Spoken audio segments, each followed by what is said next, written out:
आज का जो हमारा टॉपिक है वो है सुपरपोजिशन प्रिंसिपल। सुपरपोजिशन प्रिंसिपल में क्या होगा, when a medium is distributed simultaneously by two or more than two harmonic oscillations, instantaneous result displacement of medium at every instant is the algebraic sum of displacement of medium। Superposition principle में क्या होगा, for example ये एक wave है v1 इसकी velocity है, ये दूसरी वेव है v2 इसकी वेलोसिटी है। v1 एक वेव है और इस v2 दूसरी वेव है। ये वेलोसिटीज़ हैं दो वेव की। हमने क्या किया, इन दोनों वेव्स को सुपरइम्पोज कर दिया। ये हमारी कोई वेव है, v1 इसकी वेलोसिटी है, ये वेव है इसकी वेलोसिटी v2 है। जब हम इन दोनों वेव्स को सुपरइम्पोज करेंगे तो जो हमारी थर्ड वेव होगी उसकी जो फ्रीक्वेंसी होगी वो क्या हो जाएगी, ज़्यादा, और एम्पलीट्यूड क्या हो जाएगा उसका, ज़्यादा।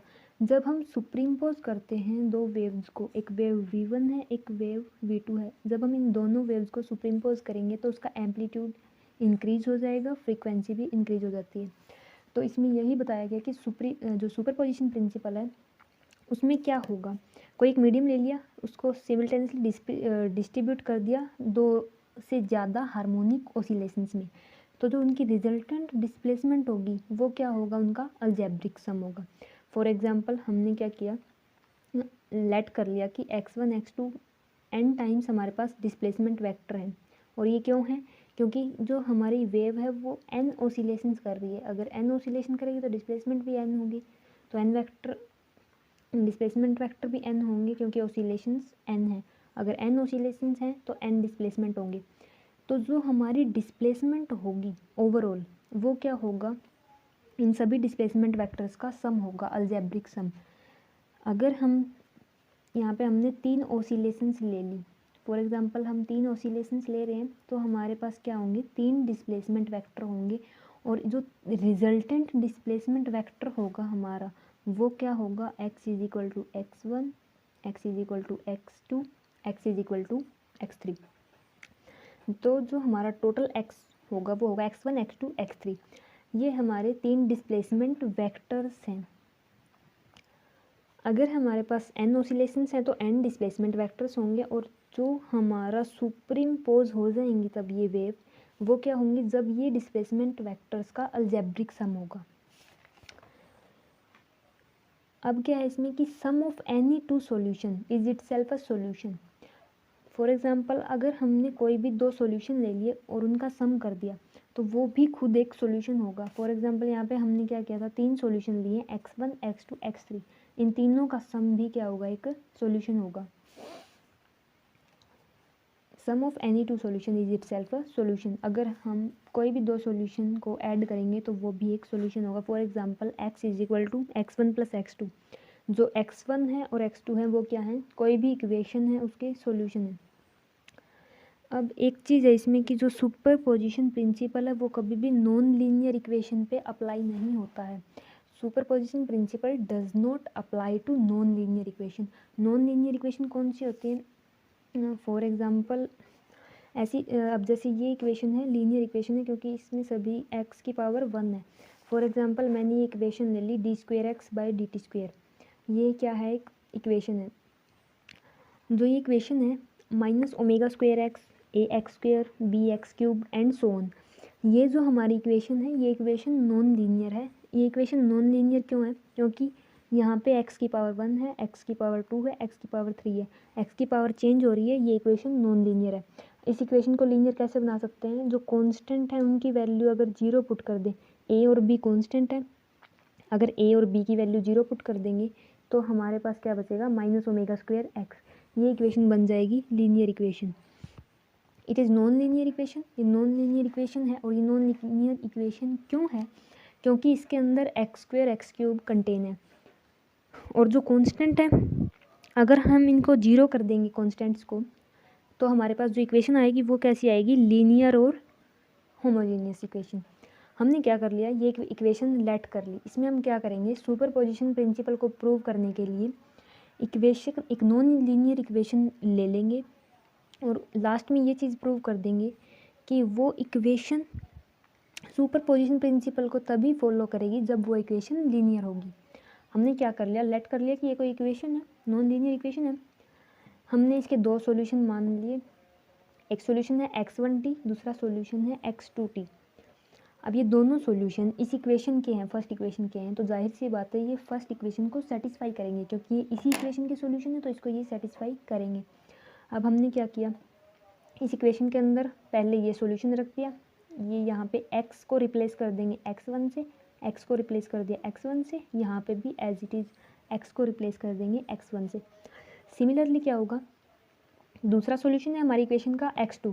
अब हमने इसमें भी क्या किया, x2 को पुट कर दिया फर्स्ट इक्वेशन के अंदर।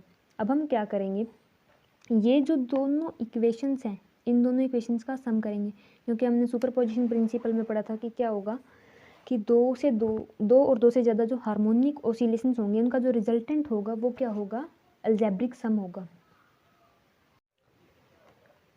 हमने यहाँ पे ये एज्यूम किया हुआ है कि जो सुपरपोजिशन प्रिंसिपल है वो लीनियर इक्वेशन फॉलो कर रही है।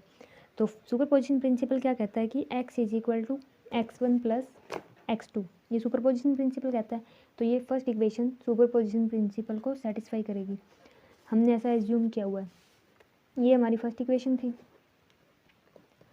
जो फर्स्ट इक्वेशन है ये नॉन लीनियर इक्वेशन है और ये सुपरपोजिशन प्रिंसिपल को सेटिस्फाई करेगी। तो अगर ये सुपरपोजिशन प्रिंसिपल को सेटिस्फाई करेगी तो हम क्या करेंगे, x के स्थान पे x1 प्लस x2 को रख देंगे। तो हमने क्या किया, माइनस ओमेगा स्क्वायर कॉन्स्टेंट है एज इट इज़, x के जगह पे हमने रख दिया x1 प्लस x2, यहाँ पे भी x है, यहाँ पे भी हमने रख दिया x1 प्लस x2, यहाँ पे स्क्वायर था तो कंप्लीट का स्क्वायर हो जाएगा। सिमिलरली यहाँ पे b कॉन्स्टेंट है एज इट इज़, यहाँ पे हो जाएगा x1 प्लस x2 का क्यूब। अब हमने क्या किया, जो सेकंड और थर्ड इक्वेशन थी हमारी, सेकंड और थर्ड इक्वेशन कौन सी थी हमारी, सेकंड और थर्ड इक्वेशन हमारी ये दोनों इक्वेशंस थी, जहाँ पे हमने क्या किया था, x1 और x2 जो सॉल्यूशंस थे वो इसमें पुट किए थे। तो अब हम इन दोनों इक्वेशंस को ऐड करेंगे तो हमारे पास जो रिज़ल्ट आएगा वो रिज़ल्ट ये होगा। हमने क्या किया, D square x1 D T square D square x D T square, ये यहाँ पे x2 है। हमने क्या किया, इन दोनों इक्वेशंस को ऐड कर दिया। जब हम दोनों इक्वेशंस को ऐड करेंगे, अब मैं आपको दिखाती हूँ एक बार ये इक्वेशंस हमने कैसे ऐड किए। ये है हमारे पास डी स्क्वेयर x1 और ये है डी टी स्क्वेयर, ये हमारे पास इक्वेशन थी minus omega square x1 plus A x1 का स्क्वेयर प्लस बी x1 की क्यूब, और ये हमारे पास इक्वेशन थी dx2 dt का square minus omega x2 a x2 का square b x2 cube and so on.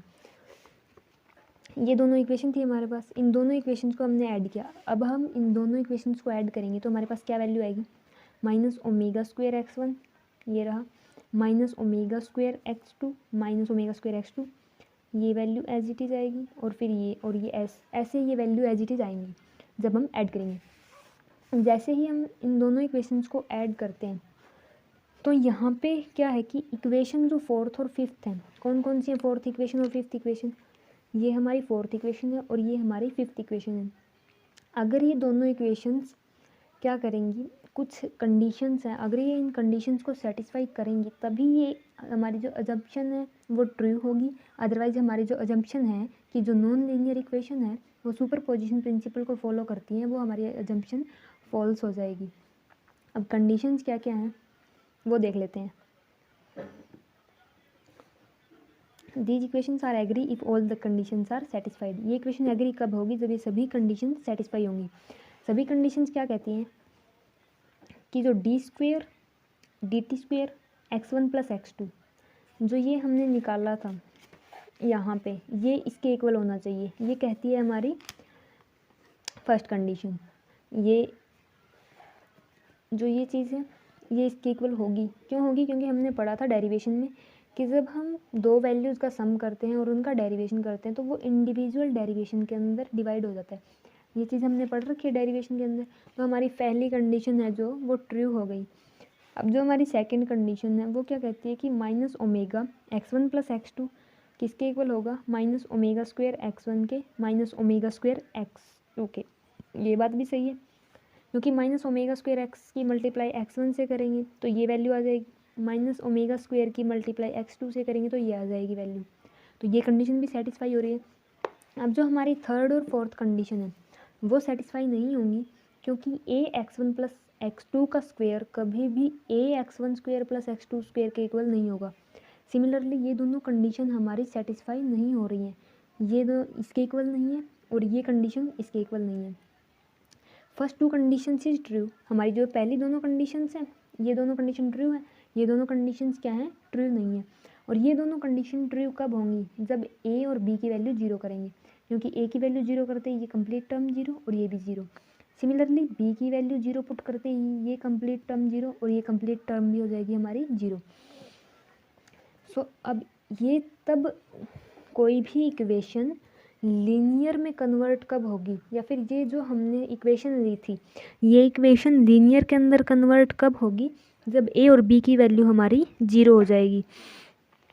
Superposition principle कभी भी नॉन लीनियर इक्वेशन पे अप्लाई नहीं होता है, और जो सम होगा दो सॉल्यूशंस का वो खुद भी एक क्या होगा, सॉल्यूशन होगा। कोई भी दो सॉल्यूशन है उनका सम लेते हैं तो वो हमेशा सॉल्यूशन के इक्वल आता है, ये हमारा सुपरपोजिशन प्रिंसिपल कहता है। और जो कुछ इंपॉर्टेंट केसेस हैं सुपरपोजिशन प्रिंसिपल के, हार्मोनिक ऑसिलेशन के, कभी भी जो दो ऑसिलेशंस होंगे सेम फ्रीक्वेंसी के साथ मूव करेंगे अगर सेम डायरेक्शन में, तो उसे हम कहते हैं इंटरफेरेंस या फिर इंटरफेरेंस ऑफ ऑसिलेशन। जब दो ऑसिलेशन कोई भी वेव है वो ऑसिलेट कर रही है सेम फ्रीक्वेंसी के साथ सेम डायरेक्शन में, तो वो होगा इंटरफेरेंस ऑफ ऑसिलेशन। अगर दो वेव्स का ऑसिलेशन हो रहा है सेम फ्रीक्वेंसी के साथ बट अपोजिट डायरेक्शन में, तो वो होगी स्टैंडिंग वेव।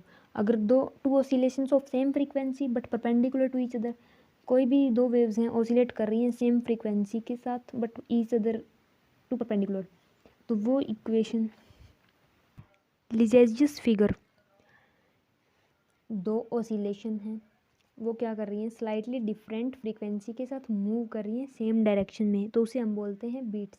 ये इंपॉर्टेंट केसेस थे सुपरपोजिशन के